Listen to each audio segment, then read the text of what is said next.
जय माताजी मित्रों, हूँ ममता गोस्वामी मारी चेनल ममतानी रसोई में तमारुं स्वागत है।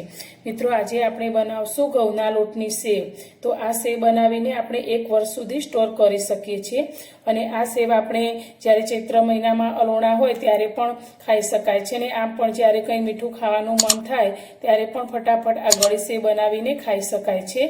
जया पार्वती व्रतमां पण दीकरीओने आपणे आ सेव बनावीने आपी शकीए छीए।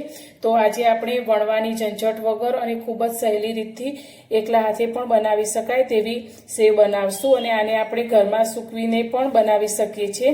तो सेव बनाववा माटे मैं अत्यारे घऊनो झीणो लोट लीधो छे।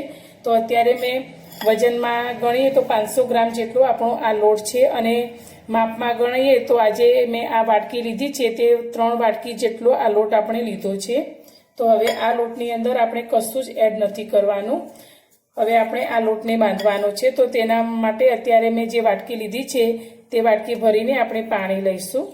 तो केटલું पाणी जोईशे लोटमां ते परफेक्ट हूँ तमने जणावीश।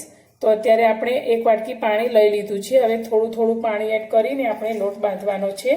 तो आ लोट आपणे केवो बांधवानो ते हूँ तमने जणावीश। तो मित्रों, तमने मारो आ सेव बनाववानो विडियो जो सारो लागे तो मारा विडियो ने लाइक शेर और सब्सक्राइब करवानुं बिल्कुल भूलता नहीं।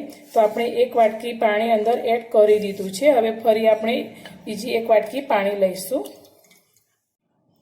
आपणे बीजी वाटकी पाणी लीधुं छे तेमांथी थोडું पाणी एड करता जईशुं अने लोट बांधीशुं। तो आपणे आ लोट ना तो बहु ढीलो बांधवानो छे ना तो कठण बांधवानो छे।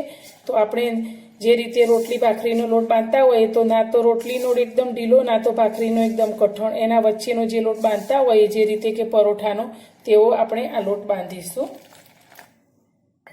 तो पाणीने आपणे आ रीते थोडું थोडું રેડતા જઈને જ લોટ બાંધવાનો છે।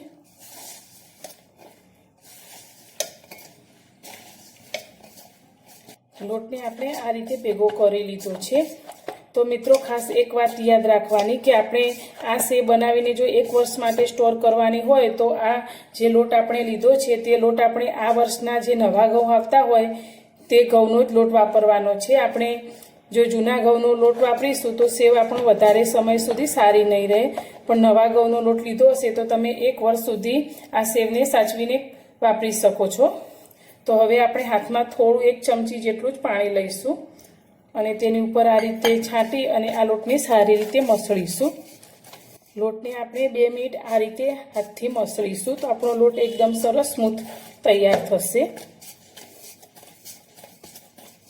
તો મને આટલો આ લોટ બાંધવામાં જે વાટકી આપણે પાણી લીધું હતું તે વાટકીના માપ પ્રમાણે 1.5 વાટકી જેટલા પાણીની જરૂર પડી છે। તો આપણે આ લોટ ના તો ઢીલો ના તો કાઠો એ રીતનો બાંધીને તૈયાર કરવાનો છે।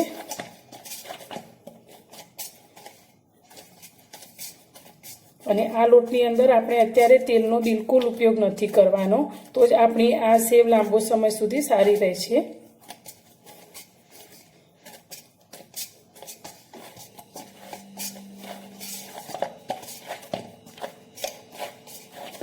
લોટ આપણો બંધાઈ ગયો છે। તો તમે જોઈ શકો છો આપણે આ રીતનો લોટ બાંધ્યો છે, ના તો કઠણ ના તો ઢીલો। હવે આ લોટને આપણે ભીના કપડાથી ઢાંકી દઈશું અને 5 મિનિટ માટે તેને સાઈડમાં રાખીશું। આપણો લોટ 5 મિનિટ માટે રેસ્ટ કરે છે ત્યાં સુધી આપણે એક તૈયારી કરી લઈશું। તો તેના માટે મેં અત્યારે કોટનનું આ રીતનું એક કપડું લીધું છે। તો આપણે આ કપડાને આ રીતે પાથરી લઈશું અને આપણે જે ઘઉં અથવા તો ચોખા ચાળવાની જે ચાળણી આવે છે તે એક ચાળણી લઈશું। તો આપણે જે રીતે બજારમાં ઘઉંની સેવ ગોળ ગૂંચળામાં મળે છે તે રીતની જ બનાવવાની છે। તો તેના માટે આ રીતે આપણે ચાળણી ઉપર કપડું બાંધી લઈશું। તમે સીધી જ સેવ પણ બનાવી શકો છો, પણ આ રીતે આપણે ચાળણી ઉપર બનાવશું તો એકદમ સરસ ગોળ શેપમાં આપણી સેવ તૈયાર થશે। તો આ રીતે આપણે ચાળણી તૈયાર કરી લઈશું અને તેને સાઈડમાં મૂકીશું।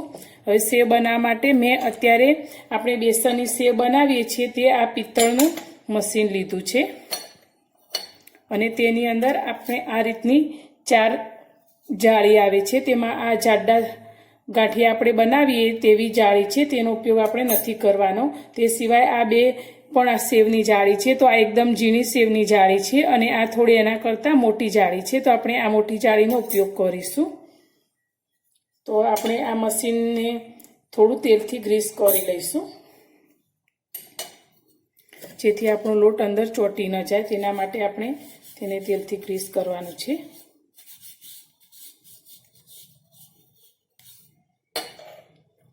જાળી પર પણ લગાવી દઈશું.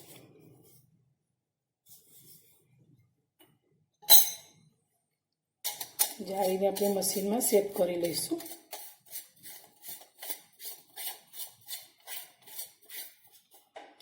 હવે આપણે બાંધેલો લોટ લઈ લઈશું.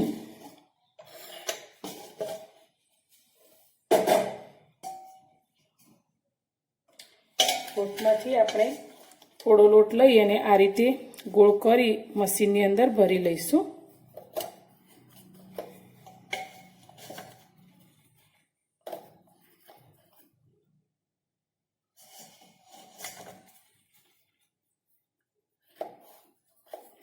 અને બાકીના લોટને આપણે ફરી કપડાથી ઢાંકી અને સાઈડમાં મૂકીશું.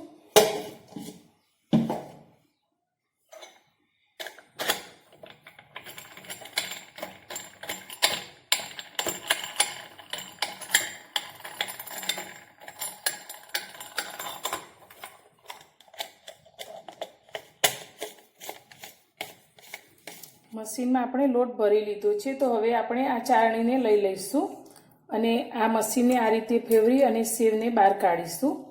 તો આપણી એક વેત જેટલી સેવ બહાર નીકળે પછી તેને આપણે આ ચાળણી ઉપર ગોઠવવાની છે. તો આટલી સેવ આપણે બહાર નીકળી ગઈ છે. તો હવે 2 આંગળીની મદદથી આ સેવને આ રીતે આપણે છૂટી છૂટી પાથરીશું.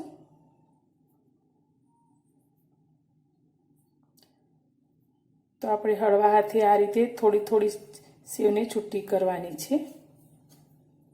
ફરી આ રીતે સેવને બહાર કાઢીશું.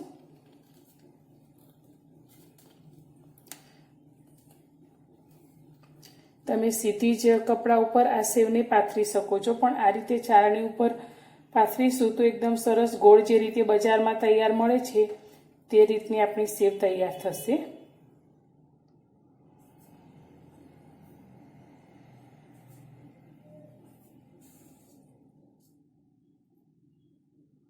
તો આ રીતે આપણે સેવને પાથરી લીધી છે. તો હવે આને આપણે એક કપડા ઉપર પાથરીશું.